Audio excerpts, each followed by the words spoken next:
welcome. Yes, hi Rajdeep, hi Karan, good morning. We're now live and welcome to Reset. Welcome everybody who has logged in. Welcome. Thank you to our speakers. Thank you to Karan and to Rajdeep for joining us. For once, from the comfort of your own homes. I hope it is comfortable because frankly, all of us. We'll keep the introduction very brief because we're here, we're here to speak to.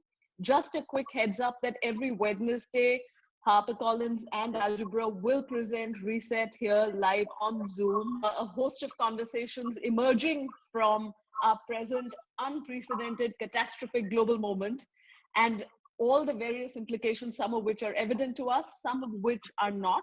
Our two speakers this morning have between them a breadth and expanse, a range, not just of subjects, not geographies, not just of domains, but of experience as journalists, as commentators, living through other moments that have seemed unprecedented. Today may be a good place to get perspective. Are we underreacting? Are we overreacting? Is there such a thing? And to hand this conversation over to both of them, it's an absolute pleasure. Thank you, Rajdeep. Thank you, Karan. Please take over from here. So do you want me to start? Thank you very much, Karan. This is a completely alien territory for me. This is my first full-fledged Zoom conversation, Karan. I have to tell you, it's mine as well. I've played around with Zoom with my nephew in Dubai, but pretty unsuccessfully. Most of the time, he tells me to press a particular button, I press the wrong one. So let's hope everything goes okay today. That's right. We're going to talk a bit about the politics of pandemics, Karan, in the times in which we live. And, let's take off from the introduction. Have you ever seen a time like Corona in your long experience as a journalist? I certainly haven't seen a time where the world seems to have shifted so dramatically. No, and I don't think anyone in living memory would have either. I think the nearest similar situation would probably be what they call the Great Influenza Pandemic of 1918, which was in a sense a product of the First World War and the returning soldiers. And that certainly hit India disproportionately after 70, 80 million people who died worldwide. I think something like 17, 18 million were in India. But since then, there's been nothing of this proportion, and even the trauma that we went through in 47 at partition, I think would pale in comparison, not just to the numbers that are threatened, but the sense of panic that has swept through the country. And in some ways, the panic is perhaps a bigger worry for me, because I think it paralyzes people. It forces them to worst case scenarios, and sometimes that forces them to take drastic action. And it's only with hindsight that you realize you've overreacted. At the moment, you think you're giving yourself a safety net, but you might discover that in fact it was a terrible overreaction. That's one way of looking at it, Karan. The other way, of course, is as we've seen across the world, including your other home country of the United Kingdom, it's sometimes better to overreact than underreact. I think the big difference with partition or anything that's happened in the past that has also involved trauma is just the fact that this crosses all national boundaries. I mean, I don't think there is a single part of the world which is in some way or the other not affected by the spread of Corona. So it's truly global. But, you make a good point about panic and whether we are overreacting or underreacting. My sense is the global experience shows, as I said earlier, it's better perhaps to overreact than underreact. I think the key though, and this is the dilemma that all governments are facing, is that the longer the health emergency continues, the longer the lockdown continues, the worse it is for the economy. And therefore there will be people who will suffer, not necessarily because of Corona, but because of the fallout on their lives and livelihoods. And I think that is a big challenge, particularly in a country like India, where millions of people live literally on the margins of society, and where social distancing, frankly, Karan, is a privilege. A friend of mine sent me some pictures only yesterday about Dharavi and the way this slum in Mumbai, for those who don't know about Dharavi, is an area where people live 6 to 8 to a room. Now, what kind of social distancing can you practice in Dharavi? At the same time, many of them work in the informal sector, and the informal sector, on which 80% of this country is dependent, has been completely crushed by Corona. So I think these are huge challenges, current dilemmas, and call for a fundamental reset of government policy. But you know, in a sense, the point you've made goes right back to the starting point of our discussion. Are we evaluating the crisis we face adequately and maturely? I'm not criticizing governments. Please don't misunderstand me, but I'm raising a question that I think governments need to ask themselves as well. And it was best expressed to me by a man called Anant Nageshwaran, who's a member of the Prime Minister's Economic Advisory Council. So he will not veer towards criticizing this government. In a sense, he's part of the government. And he said to me very clearly in an interview we did yesterday that epidemiologists have an incentivization to exaggerate. There are a whole range of epidemiological surveys in every single country that are available, and they vary very considerably. To take the Indian case, there is a study done by scholars of Johns Hopkins University as well as the Center for Disease Dynamics in America, which says that by July, India could have between 300 and 500 million infected people. On the other hand, there's a study done by the Armed Forces Medical College, I believe it's in Pune, which says that by the end of May, we'd have 3 million. There's a huge difference between the two. And what Nageshwaran was pointing out is that epidemiologists as a profession have a tendency to not just push towards the worst case scenario, but when they advise governments, rather than burden governments with conflicting advice or multiple choices that governments may feel insecure having to handle, they simply push one line, and the line they push is the worst case scenario. Now, what happens is experts in the form of bureaucrats take up the same approach, and therefore prime ministers and health ministers are getting simply one line of argument. Then they look around the world and they see every other country is responding in the same way as well, and it becomes very difficult for any one government to be an outlier and act differently. No government wants to be wrong. And let's be fair to governments, there's no doubt that the cost of being wrong is huge, either if you're wrong in terms of the scale of the virus, because then the damage to the economy is huge, or if you're underrating the scale of the pandemic, then the number of deaths will be huge. And so it's a very difficult choice, because either way, you could be terribly, terribly wrong, which is why I think we need to be very careful. Now, I think one of the jobs of a leader is actually to be able to handle conflicting, perhaps even opposite sets of opinion that are coming, and come to some agreement. In a sense, in the early days, Trump was trying it. He got it terribly wrong. We now see the outcome in America. But the Swedes are doing it as well. And so far, they've done it pretty successfully. I know there are concerns that maybe Sweden is underreacting, but at the moment, they're leading a fairly normal life, and the number of cases and the number of deaths in Sweden is pretty low. That is also true of Iceland. Now, those are very small, I accept. But think of the Indian situation, where if you go entirely by the worst case epidemiological surveys and effectively lock down your economy, you are pushing 36% of your country, that is the number of people who are migrant workers. 36% of our population, according to the 2011 labor survey, are migrant workers. That's the size of people, almost 4 of thereabouts 100 million. You're pushing them out of jobs. These are daily wage earners or people who depend on weekly incomes, because I'm also including into this the people who work for the unorganized sector as well as rural landless labor. You're pushing them out of jobs. They not only face hardship, they face hunger. Many of them will die. And our capacity as a system to reach out to them is very minimal. I won't go into what the government's done, but it's very minimal, because a very small proportion of these people actually have the Jandan accounts. And if they do, they'll be in villages, not in towns where they're working.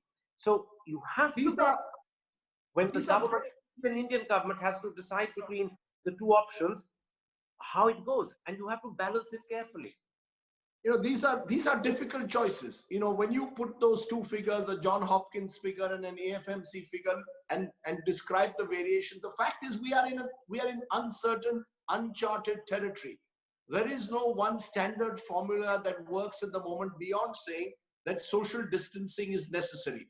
And as I said earlier, in the Indian context, social distancing means something very different to even a Sweden or Iceland, to give two examples of the countries you cited, very small, homogeneous countries, which in any case have a high amount of social distancing because of low density of population. In the Indian context, given the kind of density of populations we have, social distancing beyond the point is difficult to actually put into practice. Plus, as you said, the large number of migrant workers and people who are living on the margins. Even if we estimate they're about 20 to 30% of India's population, that comes to a significant 30 to 40 million of Indians who are living on the margins today. And that is a population which is larger than most countries in the world. My point, Karan, is there was an interesting point which a very erudite DMK MLA from Madurai, Dr. Tyagarajan, made to me yesterday, saying, we in India have done the most severe lockdown with the least stimulus. And I think that is the challenge that we have. How do you, in a way, ensure some kind of a safety net in a country which does not guarantee social security to those today who need it desperately?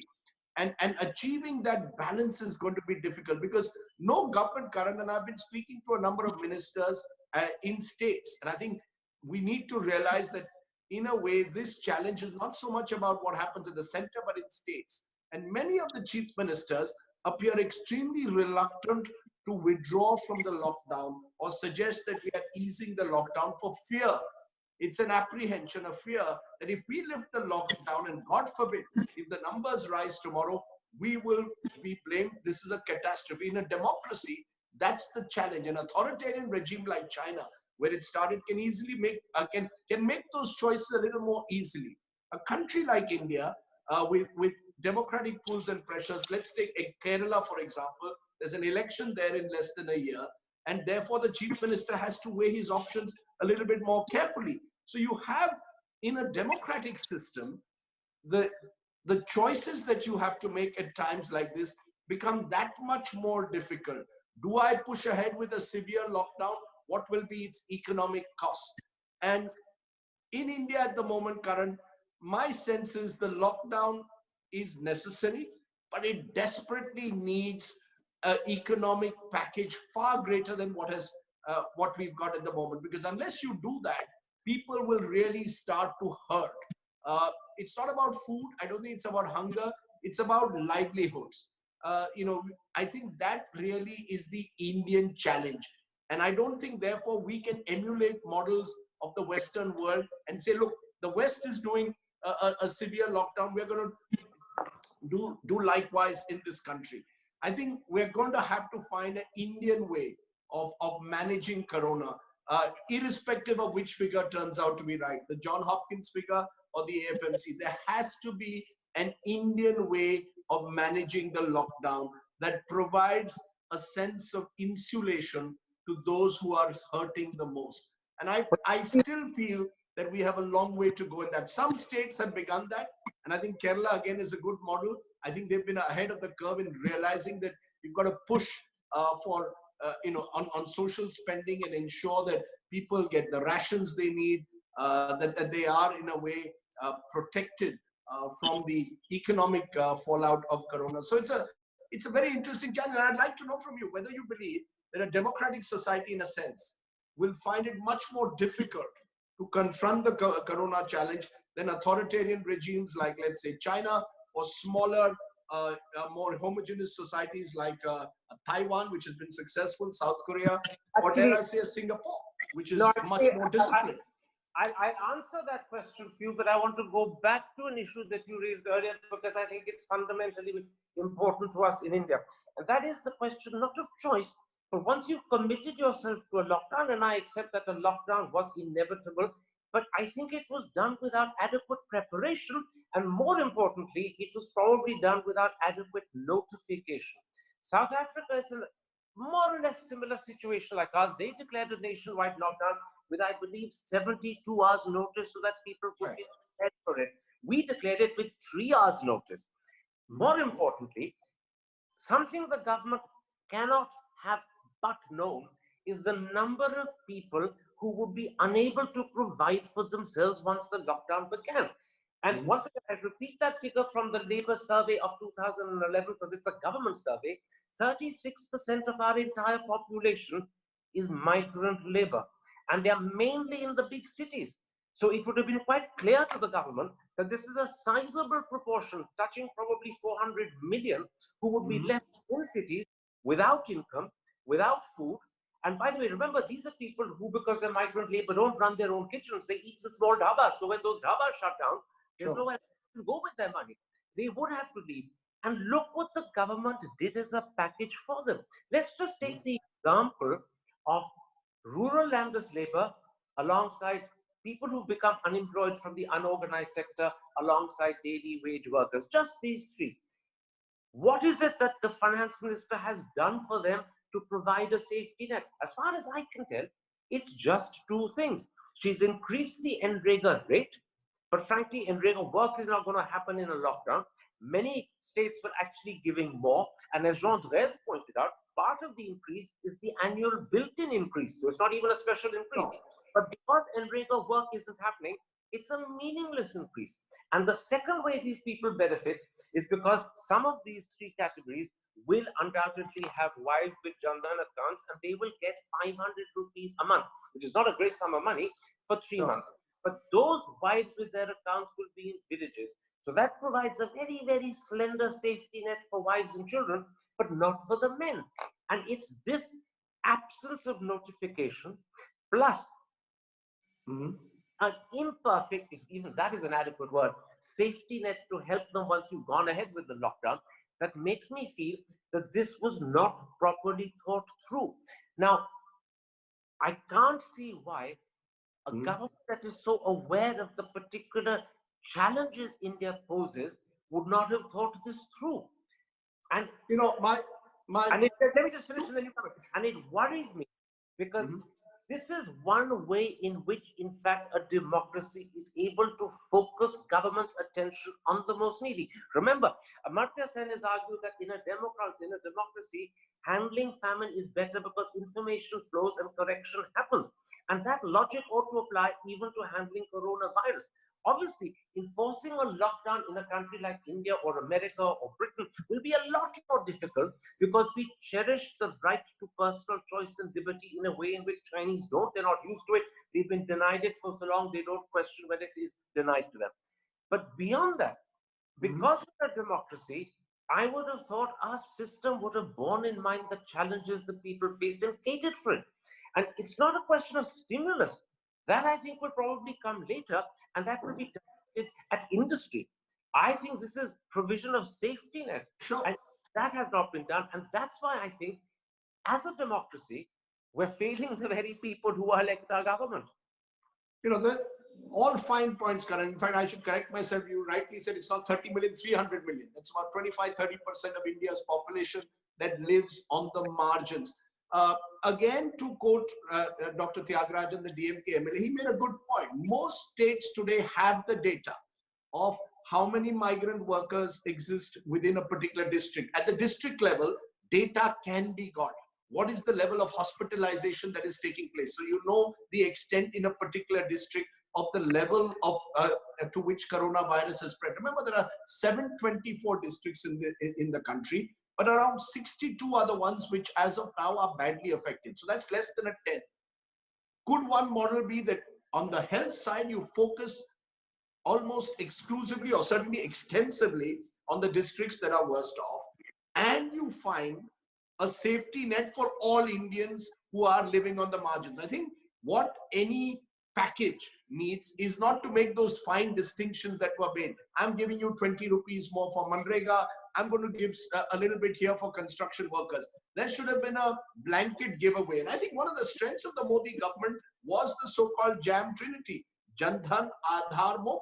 Now, this is a moment, if you believe that you've actually used Aadhaar and Jan Dhan to reach out to those marginal workers who didn't have bank accounts, let's say 5 years ago, this is your moment to walk the talk, to ensure that they do get the monies in their accounts. So I think this is a challenge. Look, I think, Karan, Mr. Modi in the past has been extremely politically astute in realizing that he can't win elections without the support of the poor. And if you saw in the 2019 campaign, he kept reiterating Garib Kisan. In fact, in my book, I call it the GK of his success. Garib Kisan was part of his success formula, that he knew that he needed to ensure through schemes like Ujjwala, better targeted, well distributed, that those at the bottom of the pyramid got the benefits. Now, if you could do that ahead of elections, You now need to do it again, even more extensively and with even greater use of data than ever before in the context of Corona. As I said, I don't think at the moment you have adequately addressed that need. I agree with you. I do also believe, and I reiterate, I do believe state governments have an even greater role to play this time than just the center. The center needs to provide the finances, the funds to state governments. They haven't at the moment even given GST compensations that are overdue to certain states. Then it's for the state governments to ensure that they target the funding to those who need it the most. And I think this is a moment for our chief ministers to shine. In a strange way, this is not about brand Modi, but Team India. And I agree with you that there needs to be greater center-state coordination. I thought February was the missed month. In February, when the first case happened on January 31st, we should have extensively prepared through the kinds of meetings between state and center that are only now taking place. We should have had a national protocol in place. We should have ensured that the PPE equipment that was so desperately needed, the orders were placed well in advance, realizing that we could be facing this situation. The public transport system should have been geared up for a situation like Corona. So I think February, where we were busy welcoming Donald Trump, where Parliament was still in session, I think that was the missed month where we needed greater center-state coordination. But I think the lockdown was inevitable, was necessary. We could argue whether there was 3 hours notice or 3 days notice. What the government, the ministers tell me is the reason to give 3 hours notice is if there was 3 days, there would have been panic for 72 hours. Instead, this time there was panic only for 3 or 4 hours. This is their explanation. I think public transport was something where the government could have sort of looked at it as a distinct element and said, look, we need to continue with the public transport system for another 48 hours, perhaps to ensure that people can go back to their homes. The reason why a lot of migrant workers are going back to their villages, Karan, is not just because of loss of livelihood. It's also because of fear and panic, and they would rather stay at home within their community than live in urban lives where there is the old sociological word anomie. You suffer from a sense of normlessness and a feeling that you're disconnected to the world around you. I think we need greater sensitization. There's a lot of coercion in a lockdown, but there's very little compassion. I'll just give you one example here, Karan. In Goa, for example, the moment the lockdown was announced, the chief minister interpreted it to mean all shops must close. Till 2 days before that, he was busy campaigning in a panchayat election. The moment this announcement is made, he suddenly says every shop in Goa is closed, including grocery and essentials. For 2 days, people were struggling to get essentials like milk. Goa is not a producing state. They needed vegetables from across the border, from Karnataka and Maharashtra. The borders were sealed. So I think there was a lack of rationality at times. Something more than lack of rationality, frankly, and I want to be really blunt, and I hope I don't offend anyone, but when a chief minister decides that every single shop is going to shut in the state, including groceries and pharmacies, then forgive my bad language, but he is being a bit of a fool. I was going to say bloody fool, but a fool. No chief minister should actually decide every single shop will shut. How on earth will people live? It's such a bizarre and silly thing for anyone to do. Frankly, he's a young chief minister, so maybe inexperience and youth will forgive him, but it is an incredibly silly response for any government to come up. But there are other chief ministers who perform rather well. I mean, if you look in Delhi, where we live, at least in terms of essential services, or in Mumbai, chief ministers have recognized early on that essential services are critical, that rations are critical to provide. I think these are the challenge. One of the problems, and this is a practical problem. There was a family who sought my help, a family again that lives on the margins, for ration. And I said, don't you have a ration card? They said, yeah, sir, we don't have a ration card, we have an Aadhaar card, but they won't give us rations based on Aadhaar. So you see, there are practical problems when it comes to people who live on the margins, middle class families as well. Yes, go ahead. Sorry. It's even worse than that, because Arvind Kejriwal has said that in Delhi, anyone and everyone will be given a ration card if they don't have one, and therefore they will be given rations. The problem is, how do you get a ration card? You have to apply on the net. You have to have a phone on which to receive an OTP. Now, if you don't have access to the net, you don't have a mobile that gives you an OTP, you're not going to get that ration card. Frankly, this is the moment for the government to say, just turn up at a ration shop, We'll stamp your hand with indelible ink so that you don't go to multiple shops and claim rations. But that is all you need to do. Come and get it and go. This is a crisis moment as far as these people are concerned. Bureaucratic procedures that it is impossible for them to fulfill are wrong. And the so guess what I did, Karan? State government that is actually so guess what I did in this case, Karan? Of the feeding centers, 65% run by all state governments are in Kerala. 65%. Kerala has 15,000 compared to UP, which has 3. And UP's 3,000 includes several that are run by NGOs, not the government. That is the difference in the way two state governments are responding. And yes, you're right. This is a test for center-state relations, but I believe one problem states face, which the government has yet not addressed in Delhi, is that states are no longer after GST in a position to raise funds and revenue. That has been granted to them by Delhi. The fiscal deficit extent to which they can go has to be granted by Delhi. Delhi seems to be rather slow in doing it. And earlier, if you recall, somewhere towards the end of March, there was a stage where, in fact, the government went to the Supreme Court to stop the Kerala government doing some things that Kerala wanted to do. And sadly, the Supreme Court agreed with the Delhi government. Now, if you're going to actually start going to court to stop state governments for doing things, and if the courts unthinkingly will go technically rather than in a humanitarian way, then you have a bigger problem. The fact, Karan, is that, when I asked a minister about this, about why aren't you putting more funds into Corona, look at what the US, for example, has done. They put $2 trillion. They said, we don't have the money, we don't have that kind of bandwidth to put in money into the system at the moment. It'll take time. And I think that is one of the concerns in the Indian context. In comparison with certain other countries. Corona has come at a time when the economy was in decline, when the government's revenues are under strain. But I think I'm not cutting them slack entirely, but I do believe that they are facing very difficult times, Karan. And I would have, as I said, therefore liked the planning to have started a little earlier. We can argue as to how much earlier. The Kerala example, again, I think is a revelation of the investments the state has made over the years in public health.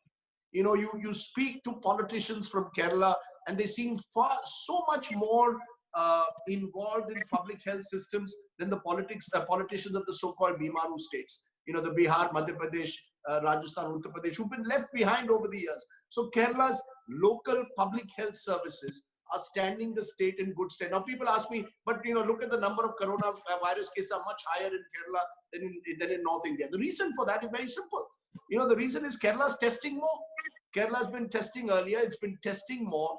Also, interestingly, these are parts of the country where you have populations that have links to the Gulf, have links to other parts of the world through social contact. You've seen the numbers rise in a Maharashtra or a Mumbai, in a Kerala. But I think, I think there is a lesson here that states which have invested over the years in public health are much better prepared today to tackle Corona than those that were not.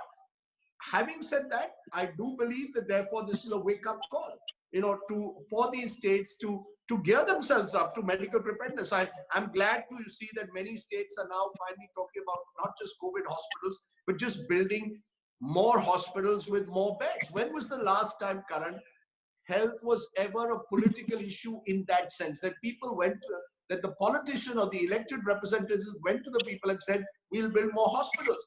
Everybody talks about building places of worship. Nobody talks about building hospitals. And the number of per capita beds in a Bihar or a UP are just shockingly low.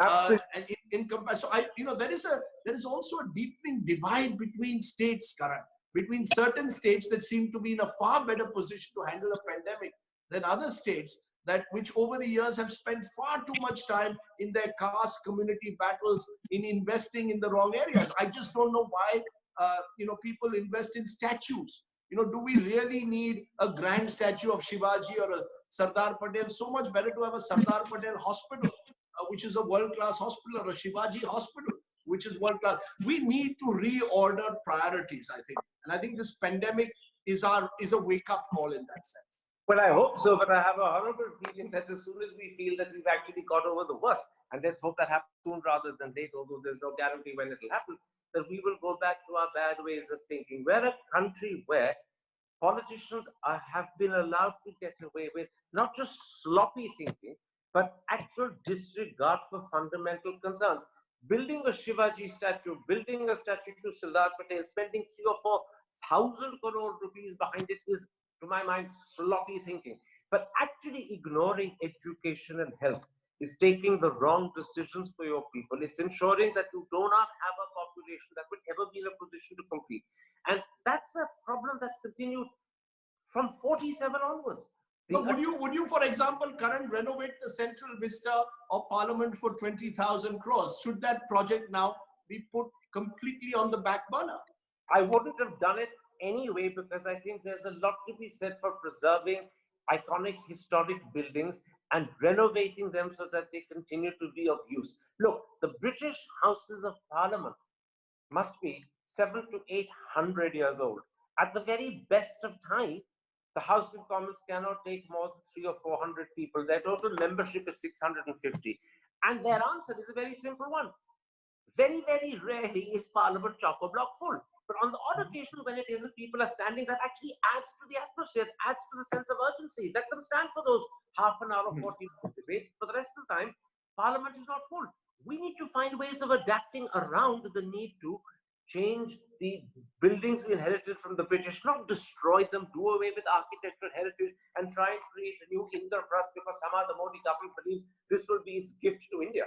So I think sloppy thinking as well as failure to address real concerns are the two issues I hope will change. But I have a horrible feeling if and when, well, I don't want to say it, when we go back to normal times, we will also slip back to our poor thinking. The one thing, but let me give a positive. Let me give a positive spin also, Karan. This point, because I think it's an important part. I think one area where we will have to pay a lot of concern, and it's a point that is highlighted by Shyam Saran in his article in Business Standard today, is that if we do not adequately pay and provide adequate living facilities, that includes more than just health and education, but actual accommodation for the migrant labor who are essential to our industry, our services, and to the very functioning of our cities, it's quite possible large numbers of them may not choose to come back, because this break has given them a chance to realize what sort of conditions they live in and the extent to which they are being, and I use this word carefully, exploited by the system. They are not the beneficiaries of it, we are. And I have a feeling that if the logic in Shyam's article turns out to be correct, this is one area where you will find a slow, steady, but hopefully increasing change. I wish I was as hopeful. My fear is at the end of the day, people are left with no choice. They will come back to the cities. I saw that even after the riots of 92, 93, when people's lives were destroyed, they eventually had to find their way back to the big city for employment. My sense, though, is that, the Prime Minister in one of his addresses appealed to industry, for example, not to cut salaries, not to downsize. What's the reality? The reality is people are losing jobs. The Restaurant Owners Association was telling me about the lakhs of people who are dependent on restaurants, and businesses have collapsed, and many of them have simply asked their workers to have laid off their workers. So layoffs are a reality in the Indian context, particularly in the informal sector. They have absolutely no protection. Again, to give you in the context of a Sweden and Iceland, Western societies at least ensure that safety net that has never existed in our society, and neither have businessmen been conscious of that. And there has been an exploitative. Layoffs are a reality because they're unavoidable. Just think of it. Airlines, restaurants, hotels have a cash flow problem. They do not have the reserves to carry on providing salary for 3 weeks or 4 weeks when there is no money being earned. Yeah, but how do I open up restaurants? How do I open up malls? How do I open up cinema theaters? How do I ask airlines to resume business? No, if these restaurants, these hotels, these airlines and these companies don't either cut salary or lay off, they will not survive as companies. They have a choice between either cutting salaries but surviving as a company that will then later on be able to restore jobs, or collapsing now and going under completely. And but the point in France, Germany, and in particular Britain, Rishi Sunak, who's of Indian origin, he's Narayan Murthy's son-in-law, actually came up with a promise that the British government would pay up to 80% of everyone's. That's the furlough scheme.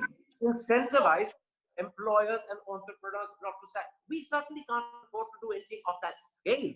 But certainly the government could have said that for a certain category of employees, those who are the most worse off, we will provide 40-50% as a guarantee. It would have meant that you would be spending money you didn't have. It would mean that the RBI would have to be printing money. But that's happening the world over. It's not new.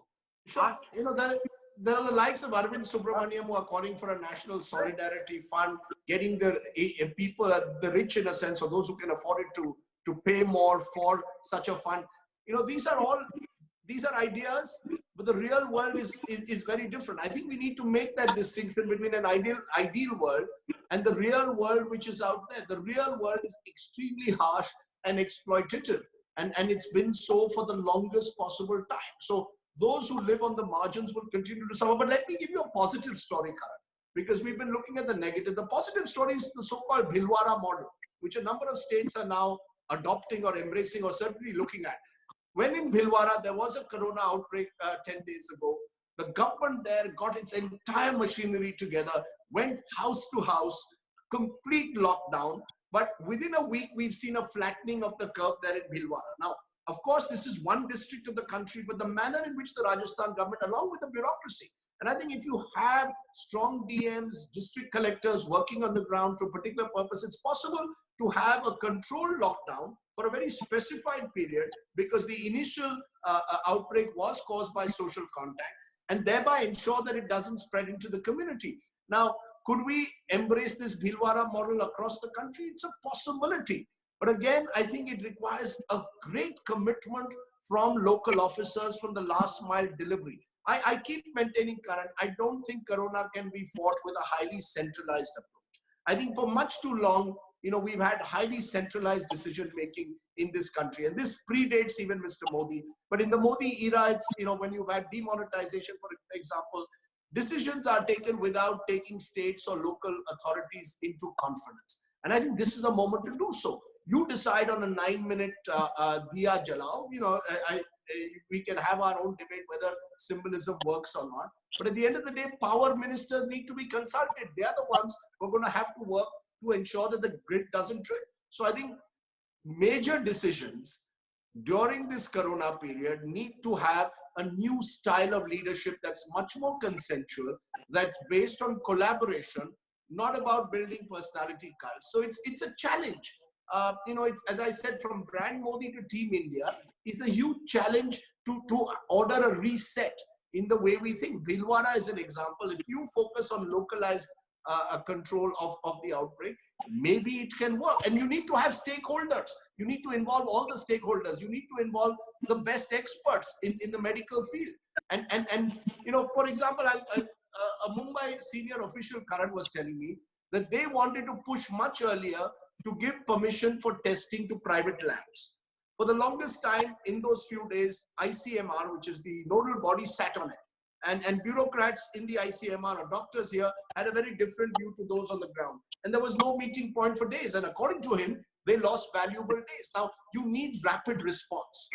Similarly, when it comes to protective equipment, you need rapid response to ensure that our doctors, my son is a doctor, so I feel very strongly about this, that those on the front line are fully adequately protected in government hospitals, in private hospitals. And these are the issues that will require a very different kind of leadership at the local level and the national level. Absolutely. And I'm going to end now by simply making one point, which in a sense is also a sort of perverse good news point. And that is, we are deeply, deeply concerned in India whether we're testing enough people. And I am sure that we are not testing enough people. But what we're not actually drawing more comfort from is that if the number of deaths are accurate, and I presume they are, because deaths are more difficult to hide, but if the number of deaths are accurate, then in fact there is a certain level of comfort we can draw from the fact that our mortality rate seems to be significantly different to that of Europe and America. Sure.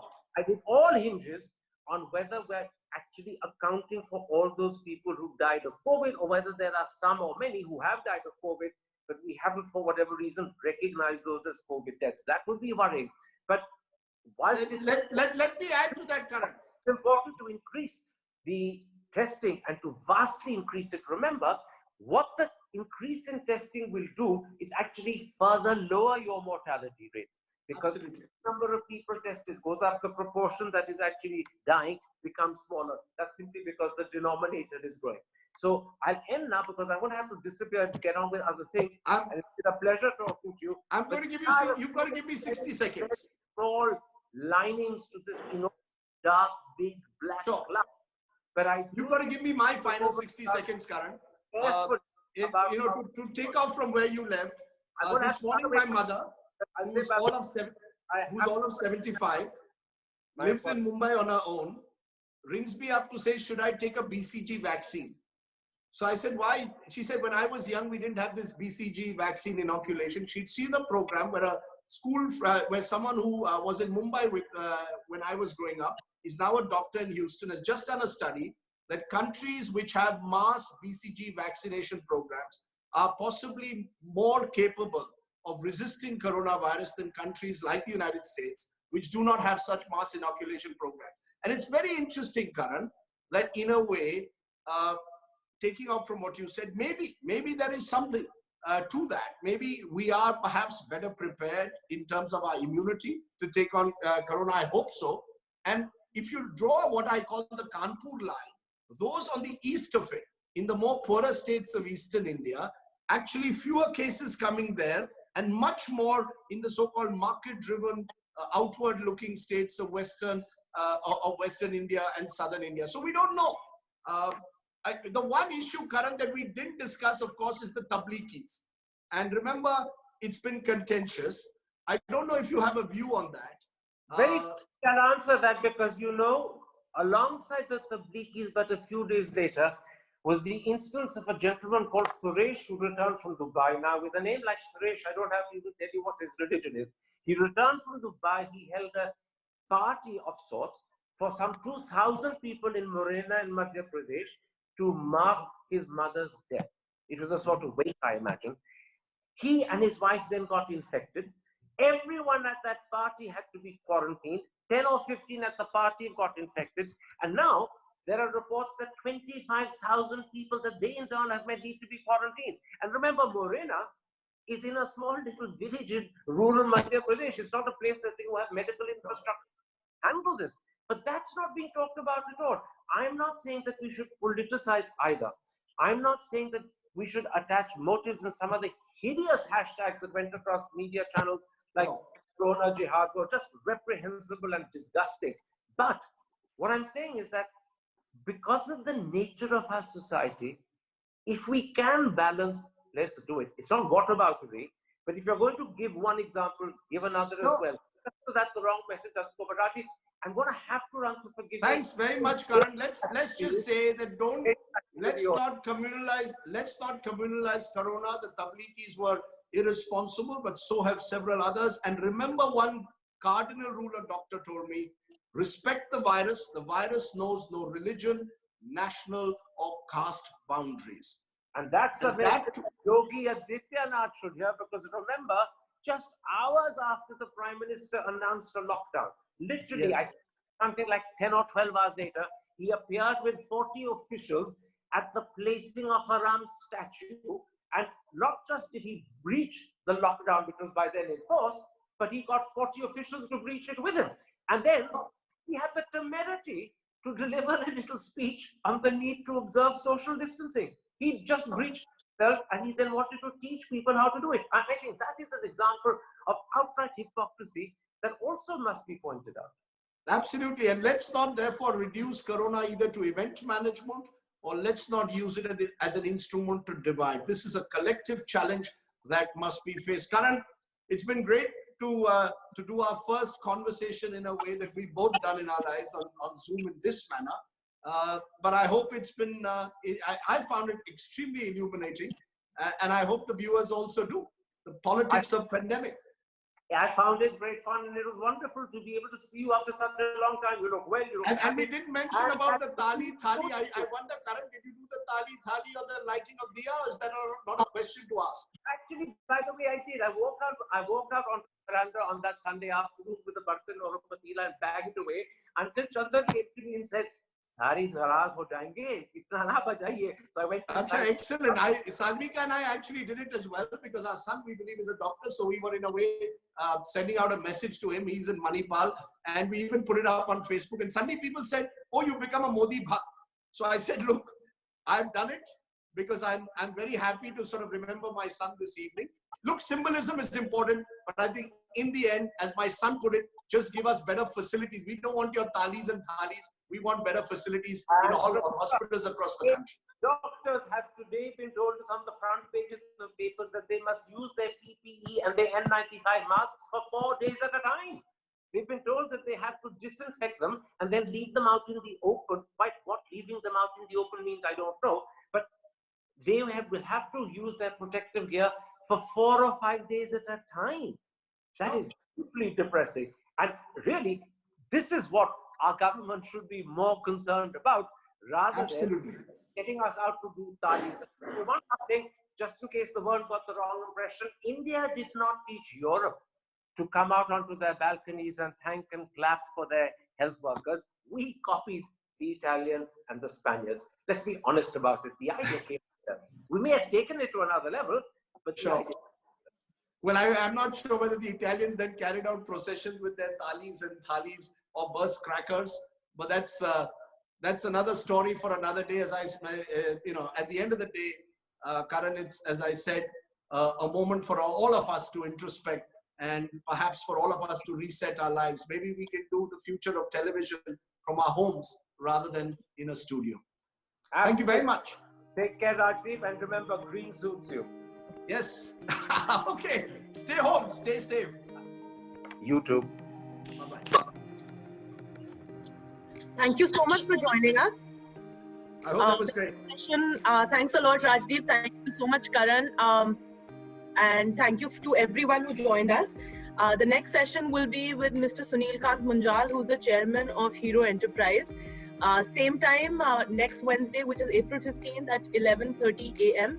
On the same platform. See you then. Thanks a lot. Bye-bye, guys. Bye-bye.